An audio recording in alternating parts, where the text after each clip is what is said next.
Hi viewers, welcome to our channel. So ఫైనల్‌గా తెలంగాణలో మంత్రివర్గ విస్తరణ అయితే జరిగింది. ముగ్గురిని మంత్రివర్గంలోకి అయితే ఇవాళ తీసుకున్నారు.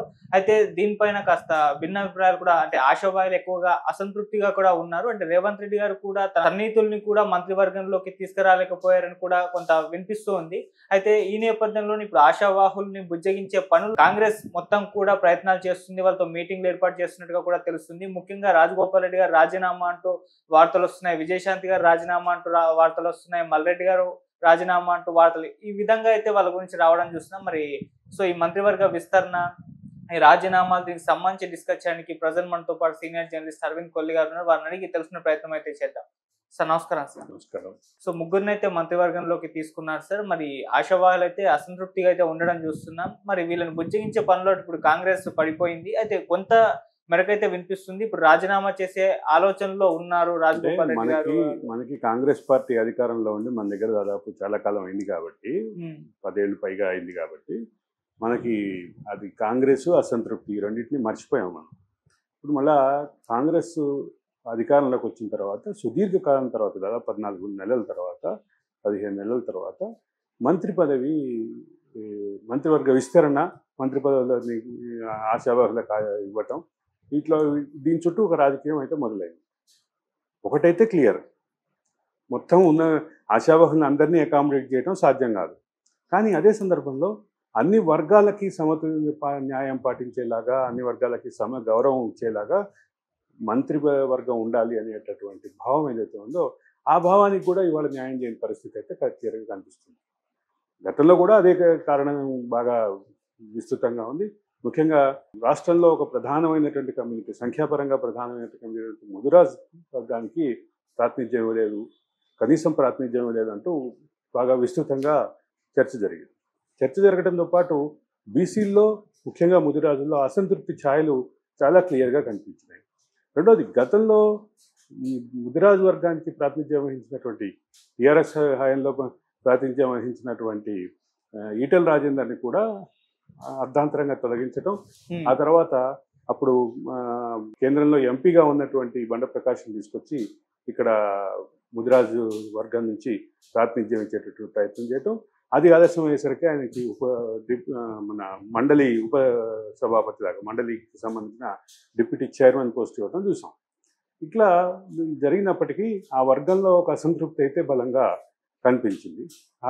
దాన్ని సాటిస్ఫై చేసేలాగా ఒక ప్రయత్నం జరిగింది. వాకాటి శ్రీహరిని మంత్రి పదవి ఇచ్చారు. అది దాంతో కొంత సంతృప్తి పడతారు అనేటువంటి వాదన పొందింది.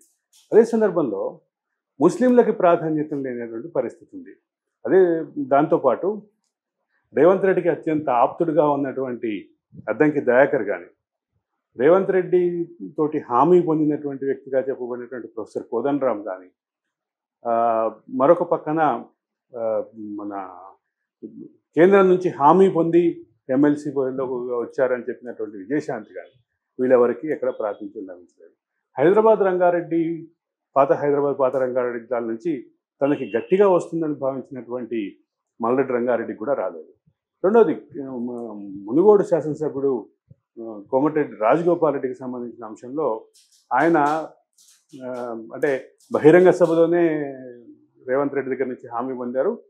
శ్యామల కిరణ్ కుమార్ రెడ్డిని కనుక గెలిపిస్తే, భువనగిరి ఎంపీగా కాంగ్రెస్ అభ్యర్థిని గెలిపిస్తే ఆయన మంత్రివర్గంలో తీసుకుంటారనేది బయట బహిరంగంగానే చర్చ జరిగింది. హామీ కూడా పొందినటువంటి పరిస్థితి.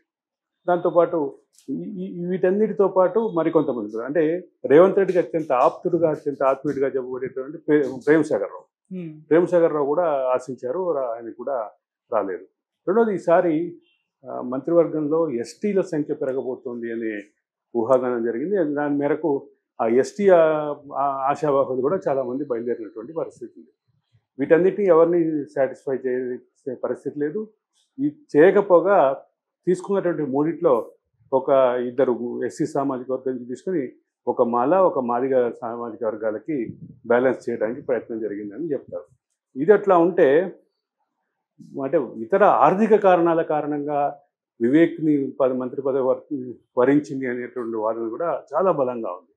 వీటన్నిటి నేపథ్యంలో ఇప్పుడు ప్రస్తుత పరిస్థితి కాంగ్రెస్ ఆశావాహులకి సంబంధించినటువంటి డిమాండ్లు, అలకలు, బుజ్జగింపులు ఇవన్నీ చూస్తున్నాం. ఒక అంటే నిజామాబాద్ జిల్లాకు చెందినటువంటి సుదర్శన్ రెడ్డి, ఆయన చాలా కాలం మంత్రిగా ఉన్నారు. అట్లాగే రేవంత్ రెడ్డికి ఆప్తులుగా కూడా చెప్తారు.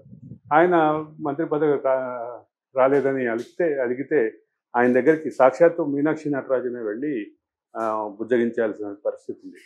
రెండో పక్కన మల్లెల రంగారెడ్డి చాలా గట్టిగానే ఉన్నారు. కోమటిరెడ్డి రాజగోపాల్ రెడ్డి గట్టిగానే ఉన్నారు. ఆమెకి సంబంధించినటువంటి హోంమంత్రిగానే ఆమెను ఊహించారు. ఎవరు? మన విజయశాంతి, లేడీ సూపర్ స్టార్ విజయశాంతిని హోంమంత్రిగా చూడాలన్నటువంటి ఆమె అభిమానుల కోరిక తీరలేదు. వీటన్నిటి నేపథ్యంలో అసలు వాస్తవంగా మంత్రి పదవి వర్గంలో ఉన్న ఖాళీలు 6 అయితే 3 ఇప్పుడు ఫిల్ చేశారు.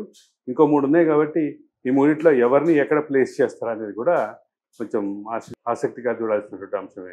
అంటే ఇది ఓన్లీ సెకండ్ ఫేజ్, ఇంకో థర్డ్ ఫేజ్ ఇంకోటి కూడా ఉందా అనుకోవచ్చు? సెకండ్ ఫేజ్కే సంవత్సరంగా తీసుకున్నారు.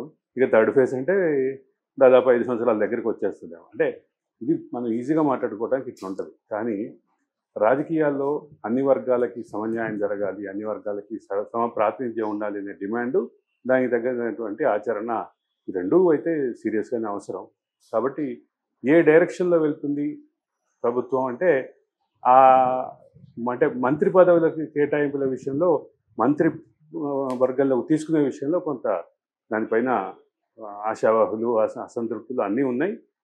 వాటిని ఎట్లా అడ్రస్ చేస్తారు అనేది కూడా